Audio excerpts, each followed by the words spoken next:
spectators, Assalamu alaikum. I am Usman Ali, Assistant Professor of Chemistry, and today we are going to discuss hybridization. Why we need hybridization?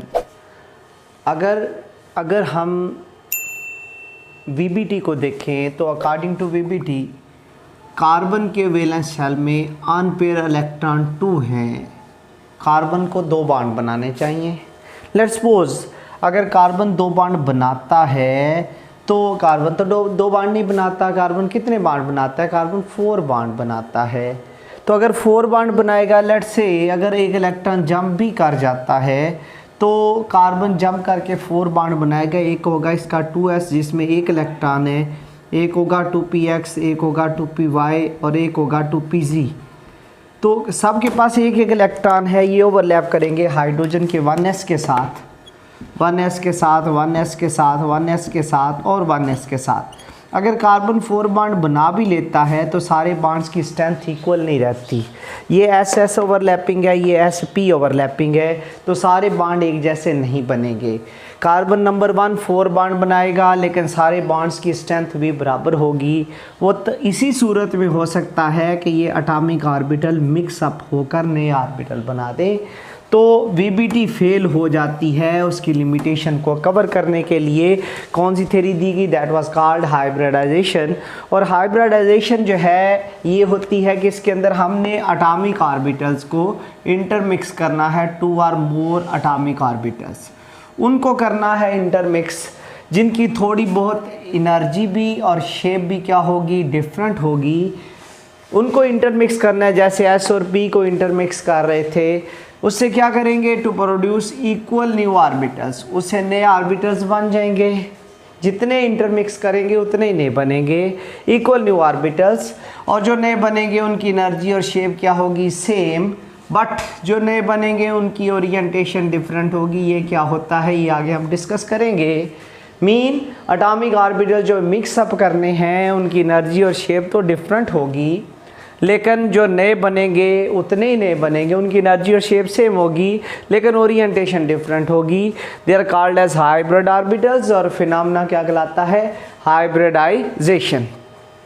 सबसे पहले इसके अगर हम postulates को study करें, postulate study करने से पहले इसकी पहली टाइप को हम डिस्कस कर लेंगे। पहली जो टाइप है वो है sp3 हाइब्रिडाइजेशन।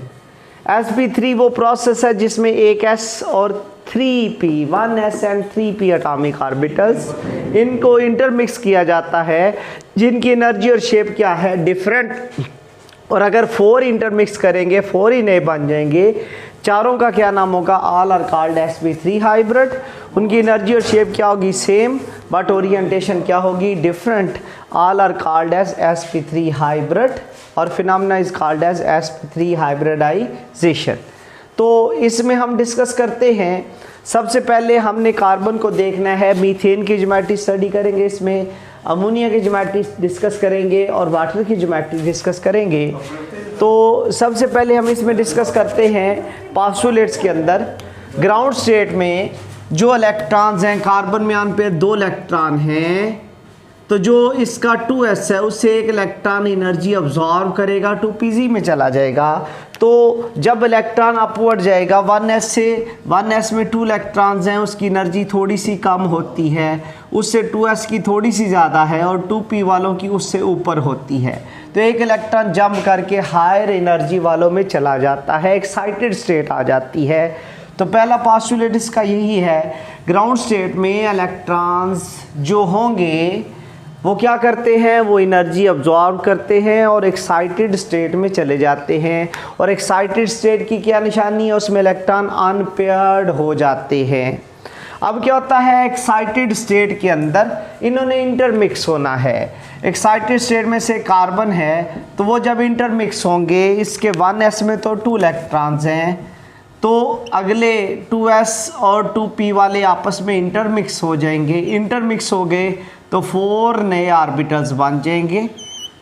सब को हम क्या बोलेंगे? All are called as sp3, sp3, sp3 और sp3 हाइब्रिड ऑर्बिटल्स।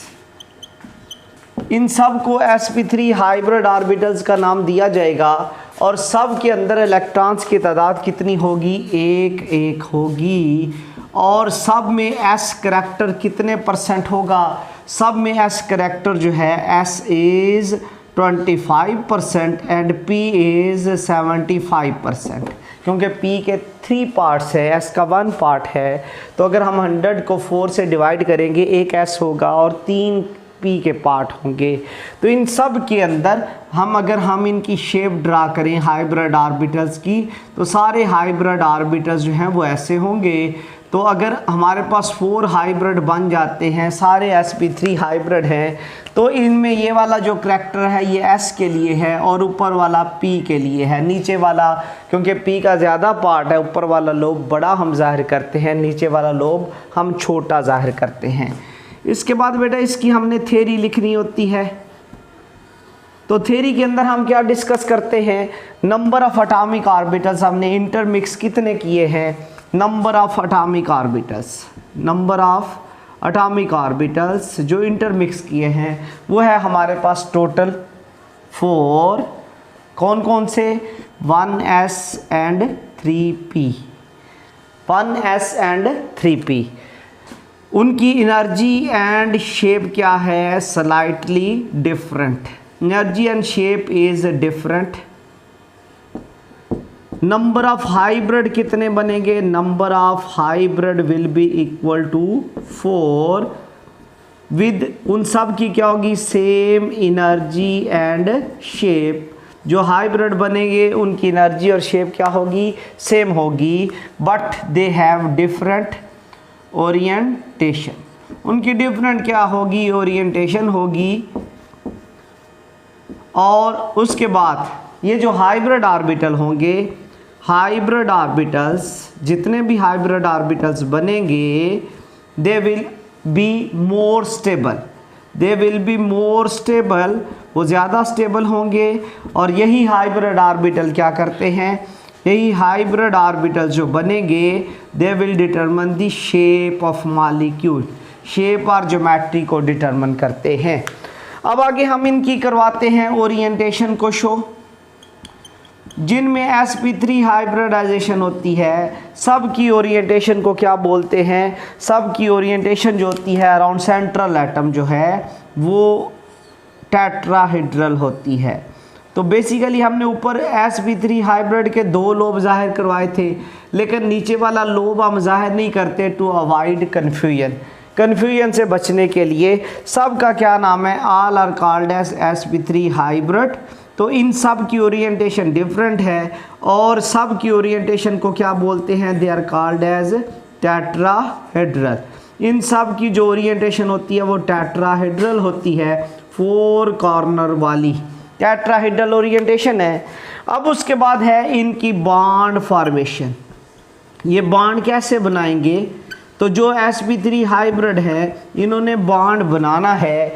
बॉन्ड बनाने के लिए से सेंट्रल एटम है वो है हमारे पास कार्बन, कार्बन के इर्द गिर्द sp हाइब्रिड टोटल 4 थे। और ये जो 4 sp3 हाइब्रिड होंगे ये किसके साथ ओवरलैप करेंगे, दे विल ओवरलैप विद, सब के अंदर कितने कितने इलेक्ट्रॉन्स हैं, एक एक इलेक्ट्रॉन है।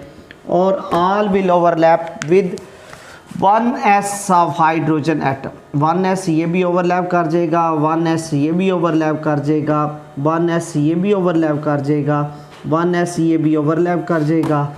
तो टोटल जो है ये जो ज्योमेट्री है ये किसकी बन जाएगी, this will be the geometry of methane. तो मीथेन की जो ज्योमेट्री होगी, नेम क्या होगा उसका, नेम होगा इसका टेट्राहेड्रल ज्योमेट्री, ज्योमेट्री भी टेट्राहेड्रल होगी।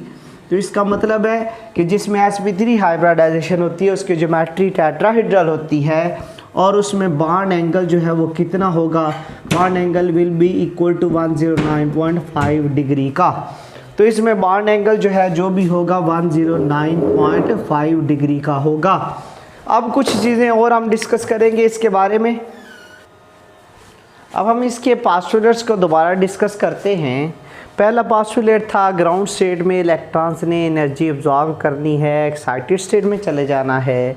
एक्साइटेड स्टेट के अंदर क्या होता है, in excited state atomic orbitals intermix होते हैं, इंटरमिक्स होकर उतने ही नए ऑर्बिटल्स बन जाते हैं, और जो नए ऑर्बिटल्स बनते हैं उनकी एनर्जी और शेप क्या होती है, सेम। उनको क्या बोलते हैं, हाइब्रिड ऑर्बिटल्स। हाइब्रिड ऑर्बिटल्स जो बनेंगे उन सब की ओरिएंटेशन क्या होगी, डिफरेंट होगी। अब उसके बाद है कि उसके बाद बॉन्ड फॉर्मेशन आती है। तो बॉन्ड फॉर्मेशन, ये हाइब्रिड बॉन्ड बनाते हैं, दो जगहों पर एनर्जी खारिज होती है। एक एनर्जी इवॉल्व होगी ड्यूरिंग मिक्सिंग ऑफ ऑर्बिटल, यहाँ से एनर्जी इवॉल्व होगी, और दूसरी एनर्जी होगी ड्यूरिंग बॉन्ड फॉर्मेशन, यहाँ से भी एनर्जी इवॉल्व होगी।